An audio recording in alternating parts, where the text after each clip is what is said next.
ஒன்று இருக்குது. அதே போல கோர்ட் ஃபீல் நீங்க கொடுத்துருக்கிற மாதிரி அவங்க சொல்லியிருக்காங்க. அதை பத்தி உங்களுடைய கருத்து? அண்ணா, இன்னைக்கு பார்த்தீங்கன்னா இந்த அரசியல் கட்சிகள் நேரடியாக நம்மை களத்தில் எதிர்க்க முடியவில்லை என்று இது எப்பொழுதும் செய்கிற வழக்கமான டிராமாவை இன்னைக்கு வேட்புமனு கொண்டு வந்திருக்கிறாங்க. ஸோ நாம் 2 வேட்பு மனுக்களை சப்மிட் பண்ணுவோம். எப்பொழுதுமே நாம் 2 வேட்பு மனுக்களை சப்மிட் பண்ணுவோம். அது வந்து ஒரு அரசியல் கட்சியில் ஒரு முறையாக வைத்திருக்கின்றோம். நாம் சீரியல் நம்பர் 15, சீரியல் நம்பர் 27 2 வேட்பு மனுக்கள் நம்முடைய வேட்பு மனுக்கள் சப்மிட் செய்யப்பட்டு இருக்கிறது. அந்த 2 வேட்பு மனுவும் கூட ஒன்று வந்து இந்தியன் கோர்ட் ஃபீ பேப்பரில், ஒன்று வந்து இந்தியன் நான் ஜுடிஷியல் பேப்பரில் இரண்டுமே சப்மிட் பண்ணியிருந்தேன். ஏன்னா இரண்டிலும் வேட்புமனு நம்ம பண்ணும் பொழுதே குழப்பம் இருந்துச்சு. ஒரு செட் ஆஃப் லாயர்ஸ் வந்து இந்த மாதிரி வேணும், இன்னொரு செட் ஆஃப் லாயர்ஸ் அந்த மாதிரி வேணும்னு சொன்னனால இரண்டையும் சப்மிட் செய்திருந்தோம். ஏன்னா ரிஜெக்ட் பண்ணால் ஒன்று தான் பண்ணுவாங்கன்னு. அதன் பிறகு தேர்தல் நடத்தக்கூடிய அதிகாரி ஆர்ஓ அவர்கள்லாம் ஆராய்ந்து இன்னைக்கு நம்முடைய வேட்பு மனுவை எடுத்திருக்கின்றார்கள். இது ஒரு பெரிய விஷயம் இல்லைங்கண்ணா. ஆனால் இன்னைக்கு எதிர்க்கட்சிகள் வந்து களத்தில் எதிர்க்க முடியாதவர்கள் இந்த வேட்புமனு ரிஜெக்ட் பண்ணுன்னு காலையிலிருந்து அங்கேயே கலெக்டர் அலுவலகத்தை சுற்றி கொண்டிருக்கின்றார்கள். காரணம் அவர்களுடைய தோல்வி பயத்தை மட்டும்தான் காட்டுது. இது எல்லா முறையும் நடக்கிறது தான். இந்த வேட்புமனு ஸ்க்ரூட்னி அப்போ ஒரு அரசியல் கட்சி கலாட்டா பண்ணுறது. ஆனால் இந்த முறை கோயம்புத்தூர் பார்த்தீங்கன்னா உச்சபட்சமாக இதை நிராகரித்தே ஆக வேண்டும்னு சொல்லி கடைசியில் நம்முடைய மாநிலத்தினுடைய தேர்தல் நடத்தக்கூடிய அதிகாரிகளே அதை பற்றி கிளாரிஃபிகேஷன் கொடுக்குற நிலைமை கொண்டு வந்திருக்கிறாங்க.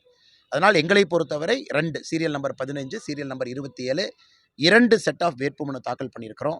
இன்னைக்கு நம்முடைய வேட்புமனு நம்முடைய ஆர்ஓ அவர்களால் ஏற்றுக்கொள்ளப்பட்டிருக்கிறது. நன்றி. 5-17 தான் அப்லோட் பண்ணியிருக்காங்க அப்படின்னு சொல்றாங்க. இன்னைக்கு ஃபைனல் ஸ்க்ரூட்னி வந்து மீறல் அப்படின்ற மாதிரி ஒரு அண்ணா, நான் தான் உங்களுக்கு சீரியல் நம்பரே சொல்கிறேன் பாருங்கண்ணா.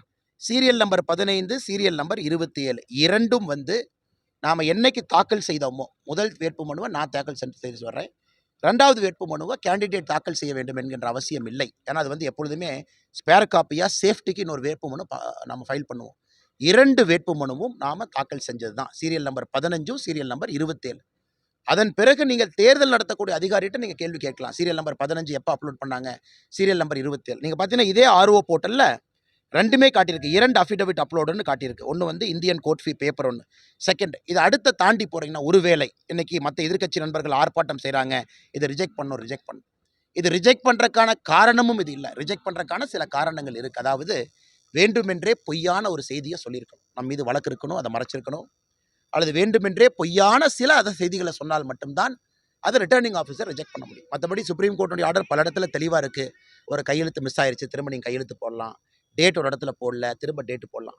இது வந்து ஒரு காம்படிட்டிவ் எக்ஸாமினேஷன் கிடையாது. தேர்தலை பொறுத்தவரை ஒரு காரணம் சொல்லி இதை ரிஜெக்ட் பண்ணுறது ஒரு காரணம் இல்லைன்னு அரசியல் கட்சிகள் புரியாமல் பேசுகிறாங்க.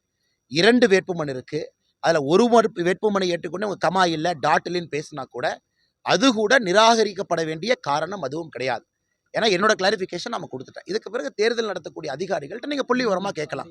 எப்போ ஃபைல் பண்ணாங்க, யார் ஃபைல் பண்ணாங்க, பின்னாடி வந்து வேட்பாளர் வந்து இந்த நேரத்துக்கு ஃபைல் பண்ணிட்டு போனாங்க, அதன் பிறகு டம்மி யார் ஃபைல் பண்ணாங்க, எல்லாம் வந்து தேர்தல் நடத்துகிற அதிகாரிக்கு தெரியும். ஏன்னா எல்லாமே லெஜரில் என்ட்ரு பண்ணுறாங்க.